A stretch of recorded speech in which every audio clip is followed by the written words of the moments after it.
La tierra de Israel, descrita como una tierra de granados, miel, trigo y cebada, una tierra de higos, olivos y vides. Estamos en uno de los kibbutz del Valle del Jordán y es fascinante.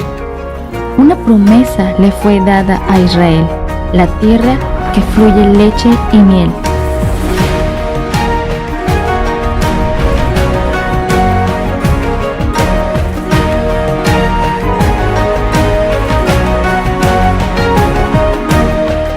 Doce hombres espiaron la tierra prometida y a su regreso trajeron de sus frutos, los cuales se convertirían en símbolos espirituales por generaciones. La decepción de 10 fueron los gigantes, pero 2 de ellos trajeron esperanza a todo el pueblo, mostrando estos frutos.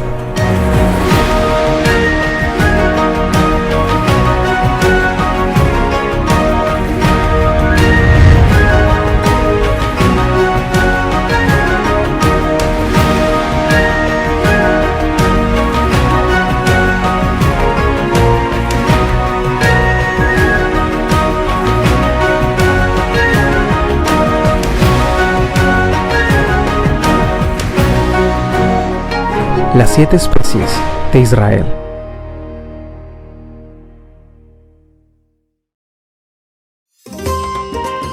Para nuestra primera especie, visitamos el valle de Sorek, que fue justo en este valle donde los israelitas recuperaron el arca del pacto de mano de los filisteos, y desde entonces se describe como un valle fértil y agricultural.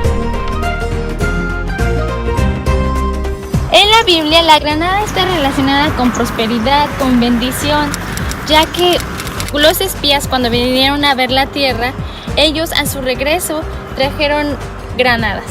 Dato curioso de las granadas es que también se asocia este fruto con el Estado de Israel, ya que en su flor está plasmada una estrella de David. Miren, por ejemplo, esta. Ahí están sus 6 puntas, como lo pueden ver, y es algo muy curioso. La granada está relacionada totalmente con la Torá. No contiene carne, solo semillas, y dicen los rabinos que todas las granadas contienen alrededor de 613 semillas. Esto nos hace pensar y recordar en los 613 mandamientos que hay en la Torá. ¿Será? Aparte de que en la antigüedad se usaba para disfrutar de sus propiedades antioxidantes, también se usaba para teñir ropa.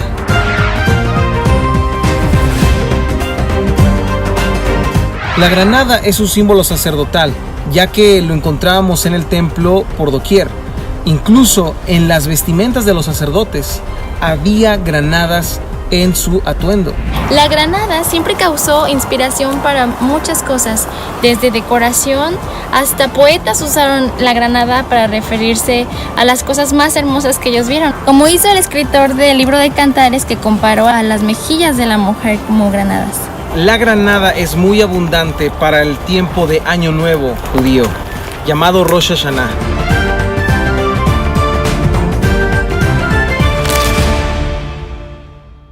La segunda especie es mencionada más de 200 veces en la Biblia, y para esto nos acercamos a las antiguas tierras filisteas.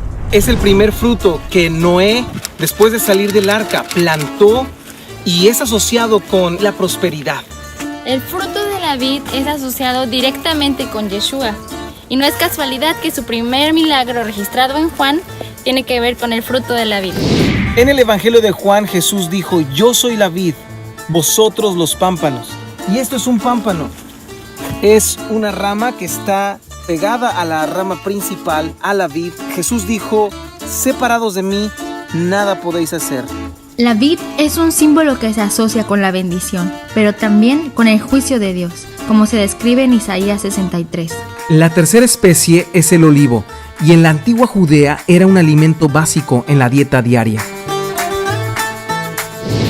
La primera referencia que tenemos del olivo es cuando Noé envía a la paloma y trae una hoja de este árbol. El aceite era un elemento de suma importancia para la cultura en Medio Oriente y especialmente en la cultura bíblica. Vemos el aceite vertido sobre la cabeza del rey, del sumo sacerdote, ungiendo a estos personajes importantes que desempeñaban un rol sagrado en la sociedad. El árbol de olivo es un árbol legendario y es un árbol muy duradero, que aunque lo quemes completamente, vuelve a reverdecer. Y es por eso que lo encontramos en la escritura como metáfora, aludiendo al pueblo de Israel, que aunque lo ataquen, sigue en pie y reverdeciendo.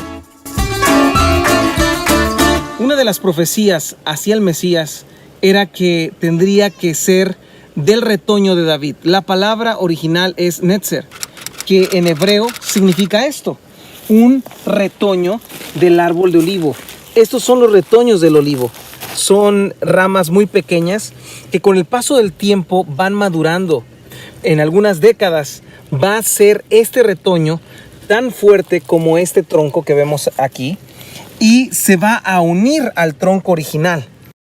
Es muy interesante que en el libro de Romanos se refiere Pablo a Israel como el árbol de olivo y las naciones o los gentiles que son adjuntados o injertados en el árbol de olivo son plantados en el mismo árbol, de tal manera que con el paso del tiempo las ramas se hacen un solo tronco. En el templo de Salomón los querubines eran de madera de árbol olivo, así como los postes y las puertas.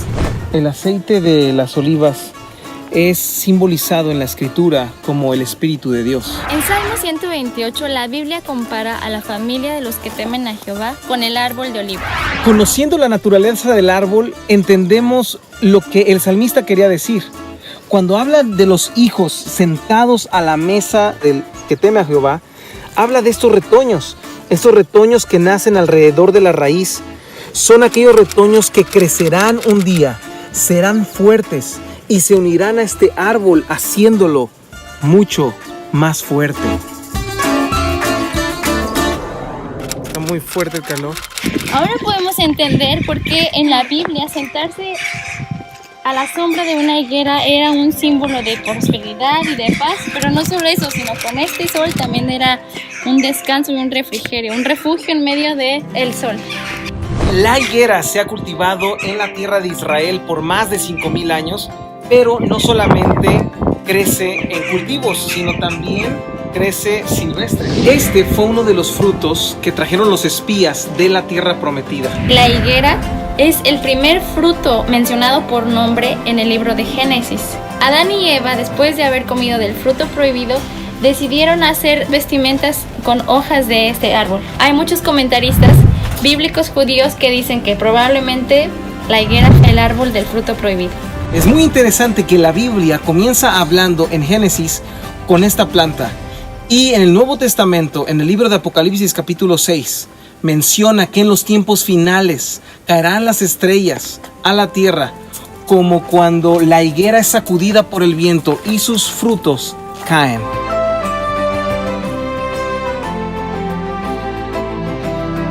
En los evangelios encontramos la exhortación de Yeshua a aprender de la higuera. Tan pronto como se ponen tiernas sus ramas y brotan sus hojas, ustedes saben que el verano está cerca.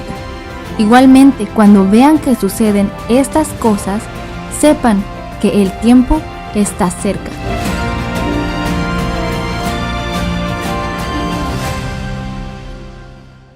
Nuestras siguientes especies son el trigo y la cebada, y el clima de Israel es el ideal para su cosecha. El trigo es mencionado por primera vez en Génesis 30. El trigo y la cebada son especies muy parecidas. Cualquier persona puede confundirlas. Pero, ¿cuál es la diferencia? El grano de la cebada es más delgado que el grano del trigo. Ambos crecen en estaciones diferentes. La cebada crece aproximadamente en el mes de abril y el trigo crece alrededor de junio. Cada especie de Israel está asociada con las fiestas de Dios. La cebada se relaciona con la Pascua, que en hebreo es Pesaj. El trigo es cosechado durante la fiesta de las semanas, que en hebreo se llama Shavuot. El primer mes del calendario bíblico es el único al que Dios le da un nombre, que es Aviv. Después de él, el resto de los meses se enumeran. ¿Pero por qué Aviv? El grano de la cebada tiene 6 etapas, y a la cuarta etapa se le denomina Aviv. Esto es cuando está lista para ser cosechada. Así como el trigo y la cebada son muy parecidos, existen hierbas que son muy parecidas. En el Nuevo Testamento las encontramos con el nombre de cizaña. Aunque aparenta ser igual, en su interior no tiene grano, está vacía. Pero ¿qué pasaría si en un campo de trigo nace también la cizaña? En la parábola de Jesús en Mateo 13 había otra manera de diferenciarlas. El sembrador ordena que dejen crecer ambas, y al llegar al tiempo de la siega, recogerán primero la cizaña. Allí termina la parábola, pero si no conocemos la agricultura, perdemos el mensaje. Cuando llegue el tiempo de la cosecha del trigo, la espiga se inclina debido al peso del grano. Es entonces cuando la cizaña es expuesta ante los ojos de cualquier persona, y así la cizaña será expuesta a su debido tiempo. Para nuestra última especie, sin pensarlo 2 veces, fuimos al Valle del Jordán, donde se ha cultivado esta especie por milenios.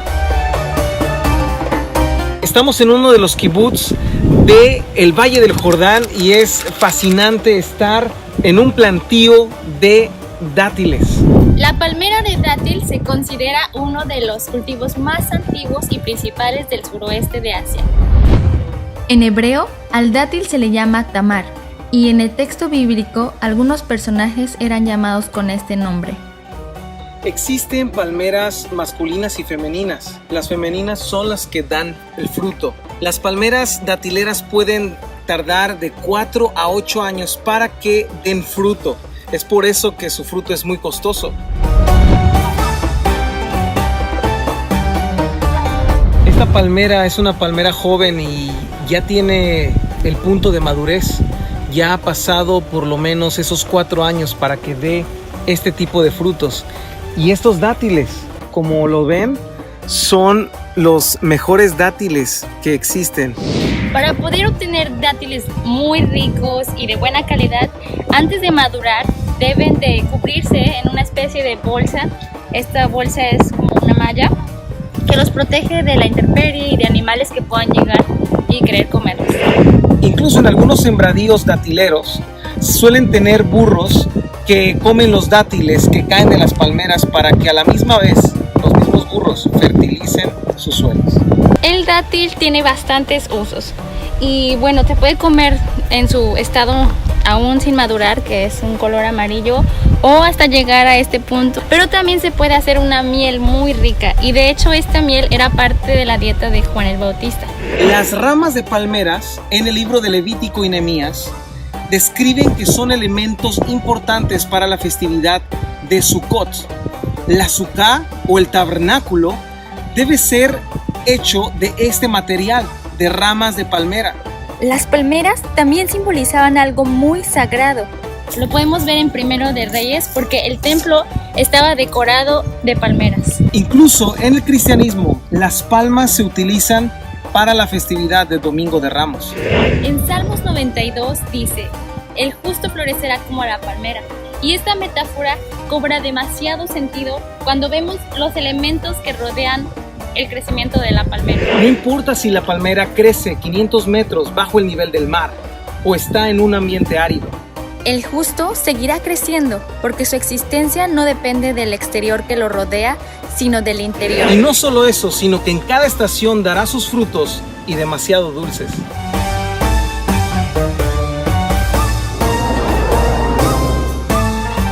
Después de esto, no podíamos resistir probar auténticos dátiles del Valle del Jordán, y nada mejor que dátiles de la ciudad de las palmeras. Es una de las etapas previas antes de que el dátil se madure, así luce y termina siendo de este color. Este es Matzul, es uno de los mejores dátiles, así que vamos a probarlo. Delicioso. Estos dátiles son cortados de Jericó, entonces lo que estamos probando es auténtico de una de las ciudades más antiguas de Israel. Las 7 especies de Israel fueron fuente de inspiración para los escritores de la Biblia, y al comprender las características de cada una de ellas, podemos descubrir el mensaje espiritual detrás de muchos relatos bíblicos. Si te gustó este video, no olvides suscribirte a nuestro canal Haber Latino para poder disfrutar lo mejor de Israel.